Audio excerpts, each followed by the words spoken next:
Hello friends, welcome back to my channel economics with Deepti. आज की class में हम लोग डिस्कस करेंगे about the features of ryotwari system in India. कल की क्लास में मैंने आप लोगों के साथ रीजंस डिस्कस किए थे। क्या वो रीजंस थे जिसकी वजह से इंस्टेड ऑफ जमींदारी सिस्टम और Mahalwari system, in particularly zamindari system, जो रियायतवारी सिस्टम को इंट्रोड्यूस किया गया in certain parts of India. जैसे मद्रास के बारे में बात की थी हमने इन डिटेल में कि क्यों वहां पे instead of zamindari system ryotwari system जो है था वो ऑप्ट किया गया। तो आई होप आप लोगों ने वो लेक्चर देखा होगा। अगर नहीं भी देखा, उसका लिंक आपको कमेंट बॉक्स में प्रोवाइडेड है, तो आप पहले वो वीडियो देखिए, क्योंकि वहां पे हम लोगों ने काफी डिटेल डिस्कशन की थी। उसी क्लास के बेसिस पे आज का पर्टिकुलर टॉपिक जो है that is the features of ryotwari system in India, उसको हम डिस्कस करेंगे। कुछ चीजें पहले हम डिस्कस करेंगे, उसके बाद जहां मुझे लगेगा आपको राइट अप देने की जरूरत है तो मैं आपको लिखवा भी दूंगी, जैसे हमने कल की क्लास में भी लिखा था। इंडियन इकोनॉमी में राइट अप जो है वो बहुत इंपॉर्टेंट होता है। तो इसीलिए जब भी आप बैठे क्लास में, प्लीज पेन और नोटबुक लेकर बैठना। पेन और नोटबुक के साथ बैठिए, सो दैट जो चीजें मुझे एड ऑन करानी होंगी वो एड ऑन करा दूंगी। अब यहाँ पे अगर हम रियायतवारी सिस्टम के बारे में बात करें, तो जैसे आपको नाम ही बता रहा है, कल भी हम लोगों ने पढ़ा था, रियायतवारी सिस्टम में हम किसके बारे में बात कर रहे हैं? हम रियात के बारे में बात कर रहे हैं। रियात का मतलब क्या है? It is the peasant. Peasant को हम लोग क्या कहते हैं? रियात। रियातवारी सिस्टम में पीजेंट जो है वो ओनर ऑफ द लैंड है। वो क्या है? Owner of the land. और यहाँ पे जो पीजेंट है दैट इज द रियात, उसका और स्टेट का डायरेक्ट रिलेशन होता था। और यहाँ पे कोई भी इंटरमीडिएरी नहीं होता था। मतलब जमींदार जो था उसका रोल अब खत्म हो गया। जमींदार का रोल हमें कहाँ पे देखने को मिलता था? परमानेंट सेटलमेंट सिस्टम या जमींदारी सिस्टम के अंदर हमें रोल ऑफ जमींदार जो था वो प्रोमिनेंट दिखता था। But in case of ryotwari system हमें रोल ऑफ जमींदार जो है वो प्रिविलेंट नहीं दिखता। क्लियर यहाँ तक? ये तो बेसिक आइडिया आपको है अभी तक। अब जब हम रियातवारी के बारे में बात करेंगे, तो इंट्रोडक्शन ऑफ रियातवारी में हमने कल की क्लास में बात की। हम लोगों ने लैंड ओनरशिप पे बात की कि जो रियात था उनके पास लैंड की ओनरशिप थी। फिर लैंड रेवेन्यू कलेक्शन के बारे में भी हम लोगों ने बात की थी कि स्टेट जो थी वो डायरेक्ट रेवेन्यू कलेक्ट करती थी रियात से। उसको जमींदार को कांटेक्ट करने की जरूरत नहीं थी।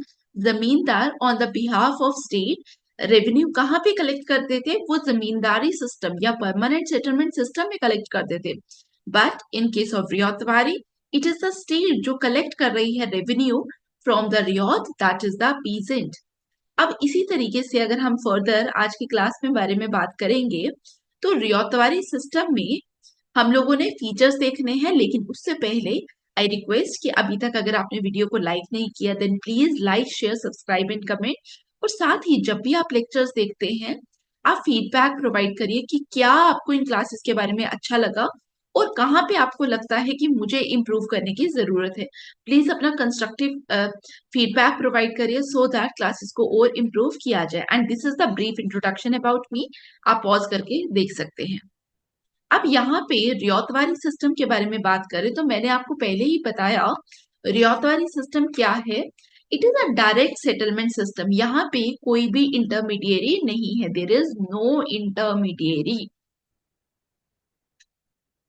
रियातवारी system involve direct settlement between the government and the cultivator. फिर इंडिविजुअल ओनरशिप के बारे में बात कर रहे हैं। मैंने आपको क्या बोला? ओनरशिप किसके पास है? इट इज द रियात जिसके पास ओनरशिप है लैंड की। तो यहाँ पे जो हमारा कल्टीवेटर है उसकी अपनी लैंड ओनरशिप है। कल्टीवेटर को ही हम क्या कह रहे हैं? रियात कह रहे हैं। Fix land revenue. अब यहाँ पे भी क्या होता था? फिक्स कर दिया जाता था। जैसे जमींदारी में भी लैंड रेवेन्यू वॉज फिक्स। अब यहाँ पे भी जो लैंड रेवेन्यू था वो फिक्स किया जाता था। अभी मैं आप लोगों को जब राइट अप दूंगी उसमें मैं बताऊंगी कि ड्राई लैंड के लिए क्या था और बाकी लैंड्स के लिए क्या, कितना परसेंट जो था वो लैंड रेवेन्यू फिक्स किया जाता था।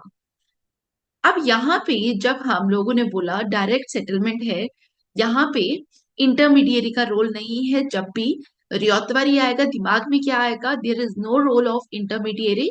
यहाँ पे कोई भी रोल किसको असाइन नहीं किया गया, कोई भी रोल असाइन नहीं किया गया टू द जमींदार। क्लियर। तो ऑब्जेक्टिव्स के बारे में अगर बात की जाए तो सबसे पहले ऑब्जेक्टिव में हमें क्या देखने को मिलेगा, सिक्योर रेवेन्यू होगा। यहाँ पे जब रेवेन्यू हमने बोला कि स्टेट जो गवर्नमेंट है वो डायरेक्ट लेगी रियायत से, तो जितना भी रेवेन्यू मिलना है वो डायरेक्ट मिलेगा। देयर इज नो लीकेज, हमने लास्ट क्लास में देखा था। उसी तरीके से हमारे दिमाग में क्या आएगा कि यहाँ पे कोई भी लीकेज नहीं है, कोई भी पिल्फरेज नहीं है, क्योंकि जमींदार होगा, इंटरमीडिएरी होगा, तो वो क्या करेगा, वो पहले अपनी पॉकेट्स फिल करने की कोशिश करेगा। मैंने आपको कल की क्लास में ये लिखवाया भी था कि जो जमींदार है उसकी पॉकेट्स फिल हो रही थी, लेकिन ब्रिटिश ट्रेजरी में तो पैसा ज्यादा जा नहीं रहा था अंडर द जमींदारी सिस्टम। तो उस चीज को खत्म करने के लिए हम लोगों ने ये लाया, सो दैट ब्रिटिश गवर्नमेंट क्या कर सके, रेवेन्यू को सिक्योर कर सके, secure revenue. Number 2, promote agricultural development. अब जब भी हम जमींदारी के बारे में बात कर रहे थे या इन जनरल लैंड सिस्टम के बारे में बात कर रहे थे, तो ब्रिटिशर्स ने परमानेंट सेटलमेंट वाली क्लास देखी थी आपने? अगर नहीं देखी उसका लिंक भी आपको कमेंट बॉक्स में मिलेगा, वो देख लेना। तो लैंड सिस्टम के बारे में बात करें, परमानेंट सेटलमेंट सिस्टम के बारे में अगर बात करें, तो मैंने आपको वहां पे बोला था कि इनका जो ब्रिटिशर्स थे उनका मोटिव क्या था, they want to earn more revenue, उनको ज्यादा से ज्यादा रेवेन्यू अर्न करना था, ज्यादा से ज्यादा रेवेन्यू अर्न करना था। वो कैसे करेंगे, अगर एग्रीकल्चर क्रॉप ज्यादा होगी, अगर एग्रीकल्चर में प्रोडक्टिविटी ज्यादा होगी, तो as a percentage of production ही उनका रेवेन्यू जा रहा है। तो एग्रीकल्चर बेटर होना चाहिए, और एग्रीकल्चर बेटर कब होगा, जब यहाँ पे हमारा जो कल्टीवेटर है उसको इंसेंटिव मिलेगा टू कि आप इंप्रूव करें कल्टीवेशन को, आप प्रोडक्टिविटी को इंप्रूव करें, तभी मिलेगा ना। तो यहाँ पे हम लोग क्या बोलेंगे, प्रमोट एग्रीकल्चर डेवलपमेंट, क्योंकि जमींदारी में जमींदार उसको करने ही नहीं देता था, लेकिन इन केस ऑफ रियायतवारी जमींदार को खत्म कर दिया बीच से। तो यहाँ पे रियात जो है, कल्टीवेटर है, उसके पास इंसेंटिव हो गया कि अब मुझे क्या करना है, मुझे प्रोडक्टिविटी को इम्प्रूव करना है। Promote agricultural development. Number 3, strengthen British control. अब यहाँ पे हम लोग क्या बोल रहे हैं, ब्रिटिशर्स ने लैंड सिस्टम लाया क्यों, ताकि उनका कंट्रोल जो है वो ज्यादा से ज्यादा हो सके, उनका रेवेन्यू में कंट्रोल हो सके। और रेवेन्यू में कंट्रोल अगर उनका ज्यादा होगा तो दे विल ऑटोमेटिकली स्ट्रेंथन। तो यहाँ पे strengthen the British control, establish close relationship between government and the farmer. Clear. तो अगर अब आपसे कोई ऑब्जेक्टिव पूछे अबाउट द रियायतवारी सिस्टम, आप लिख सकते हैं।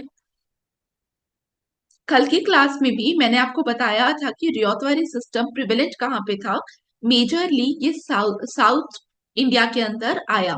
अभी मैं आपको बताऊंगी कि लास्ट में जब राइटअप लिखवाऊंगी तब मैं आपको बताऊंगी कि Assam was also the part of ryotwari system, लेकिन जो मेजर हमें दिखता है कि किस एरिया के अंदर आया, that is the southern India. इसने क्या किया, रिप्लेस किया जमींदारी सिस्टम को, क्योंकि अभी तक जमींदारी था। हमने कल भी देखा था कि जमींदारी के बाद लॉर्ड कॉर्नवालिस, वेलेस्ली, इन लोगों ने सोचा कि हम क्या करेंगे, जमींदारी को ही एक्सटेंड करेंगे to the other parts of India. लेकिन वो जो था वो फिजिबल नहीं था, वो रेवेन्यू नहीं लाकर दे रहा था टू द ब्रिटिश गवर्नमेंट। और जियोग्राफिकल कंडीशंस की वजह से, लोकल जो ट्रेडिशंस थे उसकी वजह से भी, और भी बहुत सारे रीजंस जो हमने कल देखे, उनकी वजह से भी जमींदारी जो था उसको हम एक्सटेंड नहीं कर पाए, सॉरी, ब्रिटिश इंडिया उसको एक्सटेंड नहीं कर पाया to the other parts of India. तो अल्टीमेटली जमींदारी की जगह क्या आया, रियायतवारी आया। दैट्स वाई हम लोगों ने क्या बोला, it replace the zamindari system. Next is the emphasise individual land ownership, जो आप लोगों के साथ मैं बार बार बात कर रही हूँ।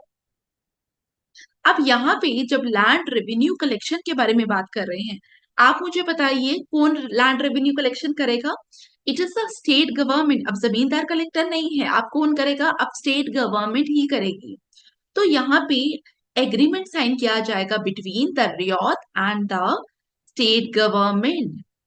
उन दोनों के बीच क्या किया जाएगा, एक एग्रीमेंट साइन किया जाएगा फॉर लैंड रेवेन्यू पेमेंट। तो डायरेक्ट सेटलमेंट के बारे में बात की जा रही है, बड़ी बार हम लोगों ने देखा ये। फिर फ्लेक्सिबल रेवेन्यू डिमांड। अब यहाँ पे बेस्ड ऑन सर्टन फैक्टर्स क्या होगा, रेवेन्यू डिमांड जो है उनको फिक्स किया जाएगा। जैसे अभी हम लोग देखेंगे कि जो ड्राई लैंड थी उस पे बोला गया 50% आप लोगों को क्या देना पड़ेगा, लैंड रेवेन्यू। बाकी जो नॉर्मल लैंड थी उसके लिए 60% देना पड़ेगा। तो ये डिपेंड करेगा कि क्रॉप यील्ड क्या है, मार्केट प्राइसेस क्या है। देयर आर सर्टेन फैक्टर जिसके बेसिस पे डिफाइन किया जाता था उस टाइम पे कि रेवेन्यू डिमांड क्या है, कितना रेवेन्यू उनसे लिया जाएगा, कितना रेवेन्यू एक्सट्रैक्ट किया जाएगा। अब अंडर द जमींदारी सिस्टम आपको पता था कि जमींदार जो था वो प्रोपराइटर था, वो ओनर था लैंड का। लेकिन अंडर द रियातवारी सिस्टम कि कौन ओनर था, इट इज द रियात, उसके पास ओनरशिप आ गई। वो अलग बात है, अगर रियात जो है वो पे नहीं कर पाएगा तो उससे ओनरशिप ले ली जाती थी। लेकिन नॉर्मली आप ओनरशिप राइट किसके पास आ गए, इट इज द रियात जो अब इंजॉय कर रहा है प्रोपराइटरशिप राइट या ओनरशिप राइट। आप इन पीडीएफ के इन पीपीटीज के स्क्रीनशॉट ले लेना। अदर देन दैट मैं तो सजेस्ट करूंगी कि आप लोगों को जो पॉइंट्स इंपॉर्टेंट लगते हैं आप कॉपी पेन पे लिख लेना। अब यहाँ पे हम लोगों ने क्या देखा, periodic assessment of land revenue. देखिए इनिशियली बोला गया कि हर साल असेसमेंट किया जाएगा, लेकिन आफ्टरवर्ड्स 20 to 30 ईयर्स का पीरियड बोला गया कि लैंड रेवेन्यू असेसमेंट के लिए। ठीक है, तो पहले एनुअली बोला गया, उसके बाद 20 to 30 ईयर्स। तो रेगुलर इवैल्यूएशन के बारे में बात की गई under the ryotwari system. Land revenue was periodically reassessed to reflect changes in agricultural productivity and market prices. क्योंकि जब भी इंप्रूवमेंट होगा आपके एग्रीकल्चर में तो प्रोडक्टिविटी विल ऑटोमेटिकली इनहैंस। और अगर आपके एग्रीकल्चर के अंदर इंप्रूवमेंट नहीं हो रहा, एग्रीकल्चर प्रैक्टिसेस जो है वो रिडंडेंट हो रही है, वो पुरानी है, तो उस समय तो एग्रीकल्चर जो लैंड है वो इंप्रूव नहीं होगा। अदर देन दैट हो सकता है वो डिग्रेड भी हो जाए। तो उस चीजों को एसेस किया जाएगा। अगर कोई लैंड इंप्रूव हो रही है तो वहां पे कहा जाता था कि उस समय यहाँ से रेवेन्यू जो होगा वो ज्यादा आना चाहिए। लाइक वाइज अगर आपकी लैंड जो है वो खराब हो रही है तो वो उतना रेवेन्यू अर्न करके नहीं देगी। फिर फ्लेक्सिबल टैक्सेशन, ठीक है, क्रॉप यील्ड ये हमने पहले भी देखा। फिर इसके बाद अगर हम बात करें पीरियोडिक रीअसेसमेंट रेवेन्यू, तो ये हम लोगों ने देख लिया अभी। फिर इंसेंटिव्स फॉर कल्टीवेशन।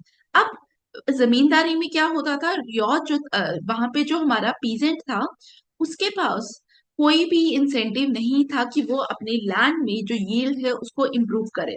लेकिन नाउ जो रियात है उसके पास तो इंसेंटिव है, क्योंकि वही क्या है, वही सोल ओनर है।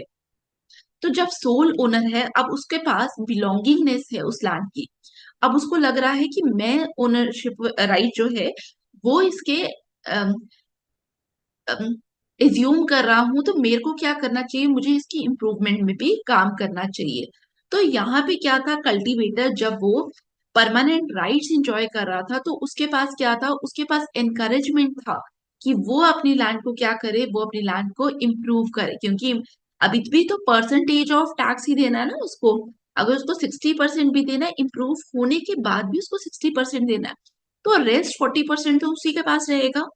तो यहाँ पे क्या है, secure land tenure, cultivator had permanent rights to their land, flexible tax assessment, taxes adjusted based on crop yield and market prices, encouragement of improvement, cultivator incentivized to invest in land improvement। ये चीज absent थी कहाँ पे, under the zamindari system this thing is absent. फिर अगर हम बात करें लैंड ओनरशिप के बारे में, लैंड ओनरशिप में मैंने आपको बताया कि फार्मर जो थे वो लैंड ओनर थे, डायरेक्ट सेटलमेंट हो रहा था गवर्नमेंट के साथ। और इस पॉइंट को देखिए, ट्रांसफरेबल लैंड राइट। अब जो फार्मर था वो फ्रीली सेल कर सकता था अपनी लैंड, लीज में दे सकता था, मॉर्टगेज कर सकता था अपनी लैंड होल्डिंग को। ठीक है, जब आप महलवारी देखेंगे वहां आप देखेंगे कि वहां पे बहुत ज्यादा प्रॉब्लमैटिक था, ये लैंड को इतना जल्दी ट्रांसफर नहीं किया जाता था। In fact in the pre British India अगर आप देखेंगे तो मैंने आपको जब परमानेंट सेटलमेंट सिस्टम पढ़ाया था, मैंने वहां पे भी आपको ये बात बोली थी कि उस समय भी इनफैक्ट लैंड को इतना ज्यादा फ्रीली एक्सचेंज नहीं किया जा सकता था। लेकिन इन दिस केस लैंड जो थी वो बहुत आसानी से एक्सचेंज की जाती थी। अगर आप बेचना चाहते हो आप कर सकते हो। Then transferability of land. अब यहाँ पे ट्रांसफर लैंड की जाती थी थ्रू सेल, लीज और इनहेरिटेंस। फिर ईज ऑफ लैंड ट्रांजेक्शन, ये इसी में क्लियर हो जाना चाहिए अभी तक। सिक्योर लैंड टेन्योर, ये हम बहुत बार पढ़ चुके हैं। अब इसके अलावा अगर हम बात करें इनहेरिटेंस ऑफ लैंड, अब यहाँ पे लैंड जो थी वो generation to generation pass on हो रही थी। जमींदारी में क्या था, अगर आपकी लैंड है, जमींदार ने पैसा नहीं दिया, उसे नेक्स्ट नेक्स्ट किसी को सोल्ड आउट की जाएगी। बट यहाँ पे जो रेवेन्यू असेसमेंट थी, ऐसा नहीं है कि यहाँ पे जो लैंड थी अगर रेवेन्यू वो टैक्स नहीं प्रोवाइड कर रहा रियात, तब भी लैंड ऐसा नहीं था कि उसी के पास रहेगी रियात के पास, वो भी सेल हो जाती थी। बट यहाँ पे फ्लेक्सिबिलिटी थी, यहाँ पे as compare to zamindari flexibility का सिनेरियो था। ठीक है, अभी मैं आपको जब बताऊंगी आगे, ये आप लोग स्लाइड्स देख लीजिए, उसके बाद मैं आपको बताऊंगी। ऑल दो रियातवारी में तो कहा गया डायरेक्ट रिलेशनशिप होगा, लेकिन यहाँ पे भी इंटरमीडिएरीज आए थे बाद में, क्योंकि ये सिस्टम भी जो था कहीं ना कहीं फेल हुआ था। लेकिन still it was better than your zamindari system, zamindari से बेटर था। यहाँ पे प्रोडक्टिविटी, इनफैक्ट जिन एरियाज में रियातवारी था, वहां पे देखा गया लेटर ऑन जो स्टडीज की गई, इकोनॉमिक स्टडीज, वहां पे ये चीज देखी भी गई कि ये इन एरियाज के अंदर एग्रीकल्चर के अंदर इंप्रूवमेंट हुई, लेकिन जमींदारी में नहीं हुई। ट्रांसफरेबल लैंड राइट्स, ये हम लोग देख चुके हैं। फ्लेक्सिबल लैंड टेन्योर, ये भी हम देख चुके हैं। फिर इसके बाद अगर हम बात करें तो क्रॉप डाइवर्सिफिकेशन के बारे में यहाँ पे बात हुई। जो फार्मर था वो मल्टीपल क्रॉप्स को ग्रो कर रहा था, सो दैट अगर एक क्रॉप फेल हो रही है तो दूसरी क्रॉप से तो पैसा आएगा, to mitigate risk and ensure food security. Crop rotation पे काम किया गया। अब यहाँ पे अगर आप क्रॉप डाइवर्सिफिकेशन वाला ये स्लाइड देखेंगे तो यहाँ से भी आपको पता चल रहा है कि साइंटिफिक अप्रोच को फॉलो किया जा रहा था, जबकि हमने ऐसा कुछ भी नहीं देखा था under the zamindari system. Farmers practiced crop rotation to maintain soil fertility. Intercropping, farmers grew complementary crops together to maximize land utilization. फिर एडॉप्शन ऑफ न्यू टेक्नोलॉजीज, मैंने आपको पहले ही बोला कि ये वो सिस्टम है जहां पे टेक्नोलॉजी पे फोकस किया जा रहा है। अब एग्रीकल्चर प्रोडक्टिविटी के ऊपर फोकस किया जा रहा है, तो number one is improved irrigation, increase use of canals, wells for irrigation. In fact अगर आप इंडिया के बारे में बात करें तो इनफैक्ट अभी तक भी इंडिया में काफी मेजर शेयर हम एग्रीकल्चर के लिए मॉनसूनल डिपेंडेंट हैं। तो आप उस समय भी सोचिए कितना ज्यादा डिपेंडेंस होगी मॉनसून पे। लेकिन दीज आर द एरियाज जहां पे इरिगेशन पे फोकस किया गया, क्योंकि अगर मॉनसून फेल हो गया तो क्रॉप भी फेल हो जाती। लेकिन यहाँ पे क्या हुआ, कल्टीवेटर के पास एक इंसेंटिव था टू इम्प्रूव द क्रॉप्स। तो यहाँ पे क्या हुआ, उस इंसेंटिव की वजह से उसने काम करना स्टार्ट किया। तो इम्प्रूव्ड इरिगेशन, क्रॉप डाइवर्सिफिकेशन। तो यहाँ पे cotton, sugar cane, commercialisation of crops के ऊपर फोकस किया। कमर्शियलाइजेशन का टॉपिक हम लेटर ऑन वापस पढ़ेंगे। अभी के लिए आप इतना ही समझिए कि कमर्शियल क्रॉप्स के ऊपर फोकस किया, जो ट्रेड के लिए यूज करते हैं। जैसे कॉटन हो गया, cotton is not meant for food. Sugar cane हो गया, शुगर केन भी आप खाने के लिए नहीं उगा रहे हो। ठीक है, तो मैकेनाइजेशन के बारे में, टेक्नोलॉजी के बारे में फिर से बात आई यहाँ पे। ठीक है, तो इरिगेशन इंप्रूवमेंट हुआ, increase irrigation, crop diversification, improved yield. इस क्लास में आई नो कि मैं थोड़ा फास्ट चल रही हूँ, द रीजन बीइंग ये चीजें आई एम एज्यूमिंग कि आप लोगों को लास्ट लेक्चर से यहाँ पे कनेक्टिविटी बनाना आसान हो रहा है। लेकिन अगर आपको फिर भी लगता है कि मैं थोड़ा तेज चल रही हूँ, तो आप मुझे कमेंट बॉक्स में बताइए, सो दैट मैं आपके अकॉर्डिंग ही क्लासेस के अंदर स्पीड रखूं। अब यहाँ पे सोशो इकोनॉमिक इम्पैक्ट के बारे में अगर हम बात करें, तो जब कल्टीवेटर का हमने बोला कि कल्टीवेटर के पास ओनरशिप राइट आ गए, तो वो क्या हो गया, कल्टीवेटर आपका एम्पावर हो गया। तो सिक्योर लैंड टेन्योर से एम्पावरमेंट आई। एग्रीकल्चर प्रोडक्टिविटी इंप्रूव हो रही है, एग्रीकल्चर प्रोडक्टिविटी इंप्रूव हो रही है।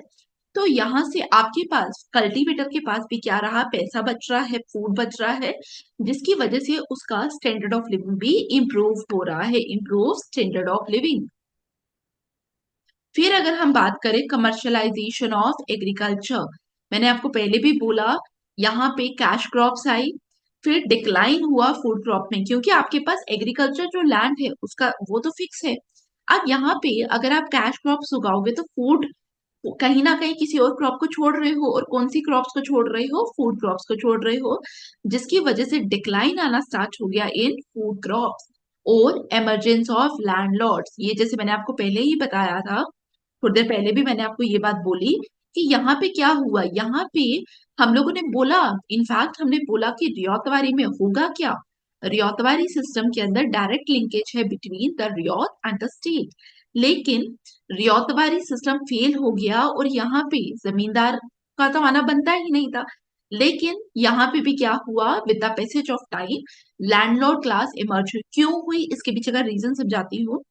देखिए रियात जो थे उन लोगों के ऊपर कई बार क्या हो गया, यहाँ पे रेवेन्यू फेलियर हो गया, और ब्रिटिश एडमिनिस्ट्रेशन एक ऐसी एडमिनिस्ट्रेशन थी जिन्होंने इनको रिमिशन ऑफ फाइन्स नहीं दिया। ठीक है, तो आप लोगों को अगर यहाँ पे फाइन के ऊपर छूट नहीं दी जा रही, टैक्स के ऊपर छूट नहीं दी जा रही, इन दो सिनारियोज क्या करेगा रियात, वो कर्जा उठाएगा, डेट लेगा। जब वो कर्जा उठा रहा है तो कहाँ से उठा रहा है? मनी लेंडर से। तो मनी लेंडर के पास with the passage of time इन लोगों की जमीनें आना स्टार्ट हो गई। अब ये जो मनी लेंडर था वो एट लास्ट क्या बन गया? लैंडलॉर्ड बन गया। इस तरीके से यहाँ पे इमरजेंस ऑफ लैंडलॉर्ड क्लास हुई। ठीक है, फिर emergence of landed gentry, consolidation of land ownership. Consolidation of land ownership कैसे हुई यहाँ पे? अभी तक जो रियात थे वो छोटे छोटे कल्टीवेटर्स थे। अब 10 रियात एक एरिया के हैं, वो अपने एरिया में गए मनी लेंडर के पास, उन्होंने बोला कि वी नीड मनी, ठीक है हमें लोन चाहिए, उसने दिया। वो 10 के 10 लोगों की जमीन चलेगी उसके पास। अब लैंडलॉर्ड वो एक एक, आपके पास रियात के पास एज रियात आपके पास एक एक पीस था लैंड का, लेकिन 10 टाइम उसकी कितना ज्यादा एरिया आपके पास आ गया। लैंडलॉर्ड के पास जो मनी लेंडर है उसके पास तो 10 लोगों की जमीन है ना, तो वो इकट्ठे होके क्या हुआ, कंसोलिडेशन ऑफ लैंड हो गया। ठीक है, तो लैंडलॉर्ड वाले पॉइंट से आप इसको कनेक्ट कर सकते हैं। Next is the increased agriculture production. जब लैंडलॉर्ड के पास इतना सारा हिस्सा आ गया, इतनी बड़ी लैंड आना स्टार्ट होगी, तो उसने क्या किया, उसने फर्दर इन्वेस्ट किया so that agriculture productivity further enhance हो, क्रॉप यील्ड इनहैंस हो। ठीक है, अब यहाँ पे क्या हुआ, सोशल स्ट्रैटिफिकेशन। अब जो मनी लेंडर था, मनी लेंडर जब लैंडलॉर्ड क्लास बनता गया तो ये लोग क्या बन गए, ये इलीट क्लास हो गए। और जो रियात था, ठीक है उसके पास तो लैंड चलेगी, अब वो इनके अंदर काम करना स्टार्ट हो गया, मतलब एक हायर क्लास है, elite class in the form of landlords, और उसके नीचे रियात काम कर रहा है। समझ आ रहा है कि कितना गैप आना स्टार्ट हो गया। Then limitation and criticism, arbitrary revenue assessment. अब यहाँ पे जो मर्जी हम सिस्टम पढ़ ले, whether it is zamindari system, Mahalwari और रियातवारी, सब में आपको क्या दिखेगा, जो लैंड जो हमारा ब्रिटिश राज था, ब्रिटिश राज चाहता था कि रेवेन्यू जो है वो मैक्सिमाइज किया जाए। अब रेवेन्यू कलेक्ट करने के लिए जब रेवेन्यू असेसमेंट की जाती थी, वो कोई साइंटिफिक बेसिस पे नहीं होती थी, वो आर्बिट्रेरी होती थी और ट्रेजरी बनने के लिए होती थी ऑफ द ब्रिटिश गवर्नमेंट। तो इसीलिए ये क्या हो गया, ये एक्सप्लॉइट करना स्टार्ट हो गया कल्टीवेटर को। तो एक्सप्लॉइटेशन ऑफ कल्टीवेटर हुआ, कैसे हुआ? Number one, arbitrary revenue assessment. Number two, lack of tenant right. पहले तो हम लोगों ने इनिशियली देखा कि जो टेनेंट था वो सोल प्रोप्राइटर था, किसका? लैंड का। लेकिन with the passage of time उसके हाथ से लैंड कहाँ चलेगी? लैंडलॉर्ड की क्लास में। तो यहाँ पे जो नहीं थी लैंडलॉर्ड क्लास, जमींदार, initially was absent but later on वो डेवलप हो गए, तो उसके पास तो कोई राइट ही नहीं है। ठीक है, हैड नो लीगल राइट्स और security of tenure over there land. In fact जब वो लोग टैक्स पे नहीं कर पा रहे थे, या तो वो सेल कर रहे थे लैंड किसको, मनी लेंडर को, या स्टेट स्नैच कर रही थी, तो दोनों हिसाब से क्या हो गया, उसके पास कोई राइट ही नहीं था, रियात के पास कोई राइट ही ना था, अगर हम इनडायरेक्ट वे में देखें। फिर इंडेटनेस ऑफ रियात, मैंने आपको पहले ही बोला, जो आपका रियात है उसको पैसा चाहिए, वो कहाँ जाएगा? वो मनी लेंडर के पास जाएगा।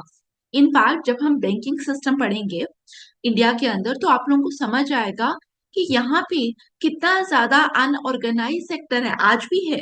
और इससे पहले के टाइम पे बहुत ज्यादा अनऑर्गेनाइज सेक्टर था। मनी लेंडर्स के पास जाना पड़ता था, अभी भी जाना पड़ता है। तो उस समय बहुत ज्यादा मनी लेंडर्स के ऊपर डिपेंडेंट थी, और जब भी अनऑर्गेनाइज सेक्टर होगा तो एक्सप्लॉयटेशन जो है वो बहुत ज्यादा हाई होगी, क्योंकि उनके कोई राइट्स ही नहीं होंगे ना। Riots were often trapped in a cycle of debt and exploitation by money lender. Clear? Uneven development. Ryotwari system led to uneven development across regions due to variation in land revenue assessment. And last is neglect of marginal farmers. अब जो marginal farmers है, marginal farmers कौन होते हैं? जो small farmers होते हैं, उनके ऊपर हायर टैक्स बर्डन था। कोई सपोर्ट नहीं थी, कोई गवर्नमेंट सपोर्ट नहीं कर रही थी। तो यहाँ पे क्या हो रहा था, वो निग्लेक्ट हो रहे थे, और वहां पे उनके पास पैसा ही नहीं है, बहुत छोटा हिस्सा है लैंड का। अब जो आ रहा है उनको उसमें से भी टैक्स देना है, तो किस तरीके से वो इन्वेस्ट करेंगे? इनफैक्ट जब आप इंडिया के अंदर पोस्ट इंडिपेंडेंस एरा में भी हम स्टार्ट करेंगे पढ़ना, तब आप इस टॉपिक से और ज्यादा अच्छे से लिंक कर पाएंगे। तब आपको समझ आएगा जो मार्जिनल लैंड है, जिनके पास बहुत कम लैंड है, बहुत छोटी लैंड है, उनके पास जो पैसा आ भी रहा है वो बहुत ज्यादा बेयर मिनिमम है। तो उससे कहाँ से वो इन्वेस्टमेंट करेंगे? तो ये वो फार्मर्स है जिनकी लैंड बहुत ज्यादा निग्लेक्टेड रह गई। तो जहां पे लैंडलॉर्ड क्लास डेवलप हुई, वहां पे क्या हुआ, वहां पे एग्रीकल्चर प्रोडक्टिविटी इंप्रूव होना स्टार्ट हो गई। वहां पे जो एग्रीकल्चर है वहां पे हमें बेटर क्रॉप यील्ड्स देखने को मिली। लेकिन जो पिछड़े इलाके थे जहां पे बहुत छोटी छोटी लैंड्स थी, ठीक है, तो वहां पे क्या हुआ, वहां पे कोई इंसेंटिव ही नहीं था टू डेवलप, और उनके पास फाइनेंस भी नहीं था। फिर अनइवन डेवलपमेंट के बारे में अगर हम बात करें तो एक्सप्लॉइटेशन ऑफ टेनेंट्स हुआ। ठीक है, मैंने आपको बताया लैंडलॉर्ड क्लास डेवलप होगी, मनी लेंडर से उसको पैसा लेना पड़ा, और गवर्नमेंट जो थी, गवर्नमेंट को तो सिर्फ रेवेन्यू चाहिए था। ठीक है, इन्वायरमेंटल डिग्रेडेशन पे अगर हम बात करें तो सॉइल इरोजन पे बात करेंगे। ठीक है, बहुत ज्यादा कल्टीवेशन होती गई। ठीक है, सबको क्या चाहिए था, सबको ज्यादा प्रोडक्शन चाहिए थी। तो इन एरियाज के अंदर जब बहुत ज्यादा कल्टीवेशन हुई, जो जो सॉइल की कैपेसिटी के बियॉन्ड कल्टीवेशन हो रही थी, that was would led to soil erosion. आप सबको अपनी जो एरियाज थे वहां पे क्या करना था, एग्रीकल्चर करना था। तो फॉरेस्ट लैंड क्लियर होती गई तो डिफॉरेस्टेशन होती गई।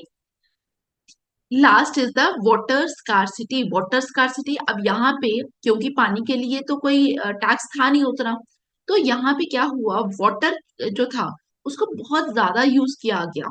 ठीक है, तो over use of water resources led to water shortages. In fact जब 1980s का सिनेरियो मैं आपको पढ़ाऊंगी पोस्ट इंडिपेंडेंस इंडिया पे, तो 1980s में हम देखेंगे कि जो वाटर के ऊपर फ्री सब्सिडीज दी गई, बहुत ज्यादा सब्सिडीज दी गई, तो उसकी वजह से भी वाटर स्कार्सिटी और ओवर यूज हमें देखने को मिला। ठीक है, बहुत सारी प्रॉब्लम्स डेवलप होती हुई दिखाई दी because of that water subsidy. ठीक है, अब यहाँ पे एक बार आप राइट अप लिख लो सो दैट आपको चीजें अच्छे से समझ आ सके।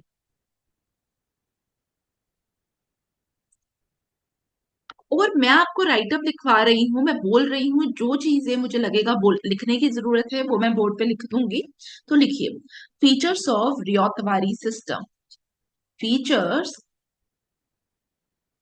of Ryotwari system. Number one, direct relationship with farmer. Number one, direct relationship with farmer. ठीक है, इस पॉइंट को एक्सप्लेन करने की जरूरत है। ठीक है, आप लोग खुद लिख सकते हैं कि यहाँ पे जमींदार जो था वो एब्सेंट था, उसका कोई भी रोल नहीं था। तो यहाँ पे स्टेट गवर्नमेंट का डायरेक्ट रिलेशनशिप था विद द फार्मर, जिसको हम लोग क्या कहते थे, रियो। नंबर टू आप लिखिए, annual revenue settlement. Annual revenue settlement. The land revenue was assessed. इसको अंडरलाइन करके लिखिए, the land revenue was assessed and collected directly from each riot, full stop. Settlement officers, settlement officers would periodically would periodically bracket में लिखना originally annually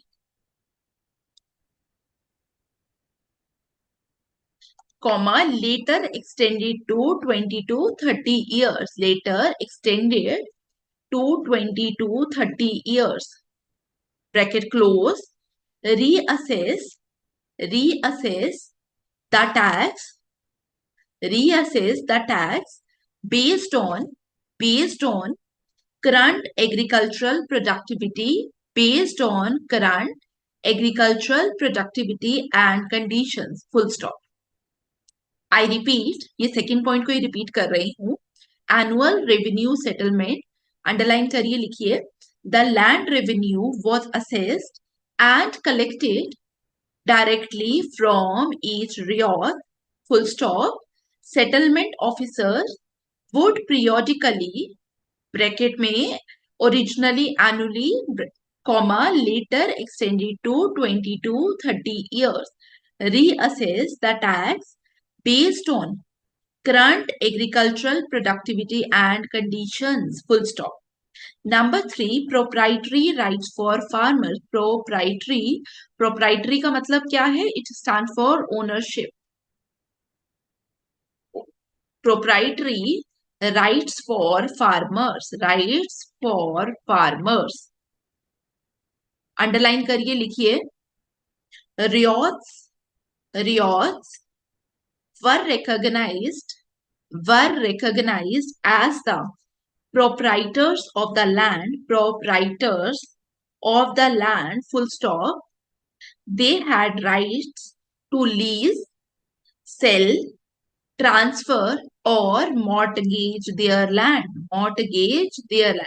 अब आपके लिए एक home assignment भी है. आप लीज का मतलब, मॉर्टगेज का मतलब देखेंगे गूगल पे और कमेंट बॉक्स पे टाइप करेंगे, मॉर्टगेज देयर लैंड्स. नंबर 4, ठीक है, पहले इसको रिपीट कर लेती हूँ.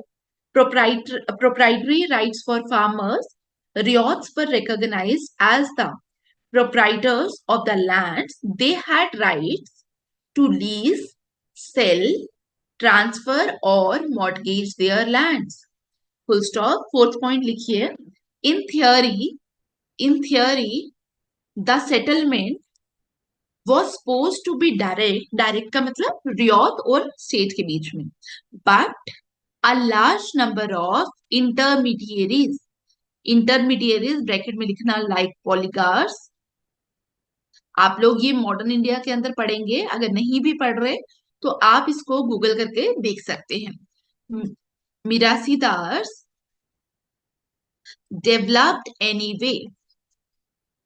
इन थियरी, फोर्थ पॉइंट वापस रिपीट कर रही हूं.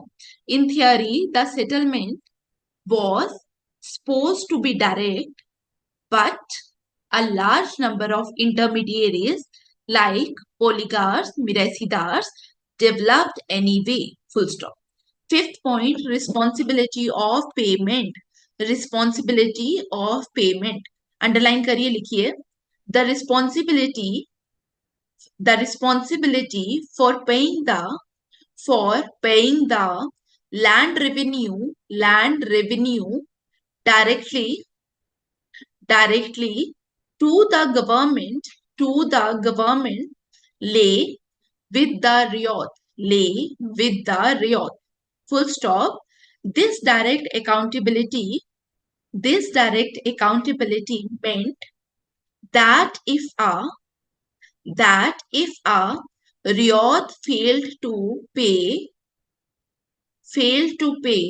they could lose their right to the land. I repeat, responsibility of payment, underline, the responsibility for paying the land revenue directly to the government lay with the riot, full stop. This direct accountability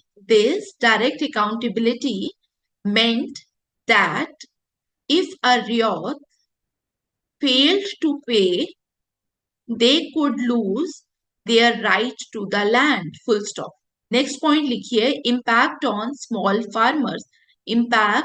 small farmers.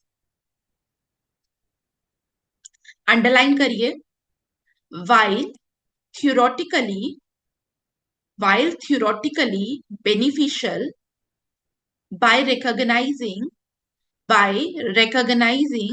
individual rights, many small farmers fell into debt due to the rigidity of revenue demands, comma, especially during bad harvest, full stop. This often led to loss of land and increased poverty, full stop. I repeat, impact on small farmers. While theoretically beneficial by recognizing individual rights, many small farmers fell into debt due to the rigidity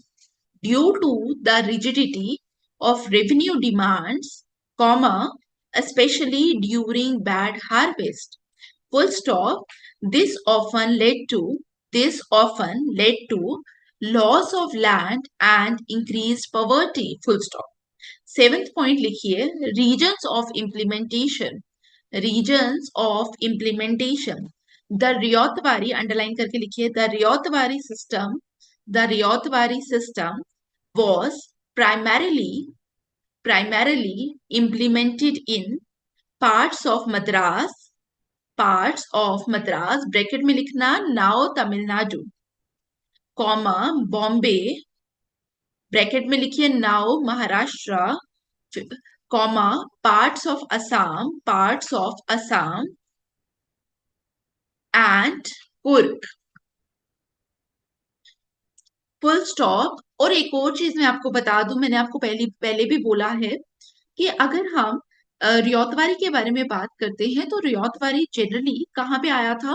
ryotwari generally हमारा आता था south India के अंदर, ठीक है। लेकिन यहाँ पे असम आप लोगों को लगेगा कि एक अलग से आ रहा है, ठीक है, लेकिन स्टिल याद रखना जो असम का एरिया है वो भी कहाँ पे आता था? Parts of Assam. कुछ पार्ट्स में रियोतवारी सिस्टम जो था वो इंट्रोड्यूस किया गया। अब और लास्ट में अगर हम बात करें तो कुर्ग कहाँ पे है? कर्नाटका के अंदर आता है कुर्ग, ठीक है। तो आप लोगों ने लिखा full stop, it was particularly notable in southern India. ये पॉइंट रिपीट कर रही हूं, चेक कर लेना। रीजन्स ऑफ इम्प्लीमेंटेशन अंडरलाइन करिए, the ryotwari system was primarily implemented in parts of Madras, bracket में now Tamil Nadu, comma, Bombay, bracket में now Maharashtra, comma, parts of Assam and Kurg, full stop. It was particularly notable in southern India. 8th point लिखिए, flexibility and autonomy, underline करिए, flexibility and autonomy, underline करके लिखिए, unlike the zamindari system, comma, where intermediaries collected revenue, comma, the Ryotwari system allowed for more autonomy and direct interaction with the government, full stop. This theoretically reduced exploitation by middlemen, ठीक है। Next point लिखिए, taxes were 50% where the lands were dry and 60% in irrigated areas, clear। और एक और point आप लिख लेना, features में नहीं, स्टार्ट में लिख लेना या फीचर्स में डाल देना। तो फर्स्ट फीचर डालना अगर आप डालोगे। ये किसके द्वारा जो था वो स्टार्ट हुआ? Alexander Read and Thomas Munro. Alexander Read and Thomas Munro. देखो काफी जगहों पे लिखा होगा 1820, बट अलेक्जेंडर रीड ने जब स्टार्ट किया, इन्होंने 1792 पे स्टार्ट किया। थॉमस मुनरो ने 1801 के अंदर स्टार्ट किया। क्लियर? तो ये चीज आप लिख लेना। ठीक है, तो यहीं पे क्लास खत्म करती हूँ। आई होप आज की क्लास आपको अच्छी लगी। फिर भी आपसे रिक्वेस्ट करूंगी, please share your feedback. Thank you for watching, see you in the next class. Thank you.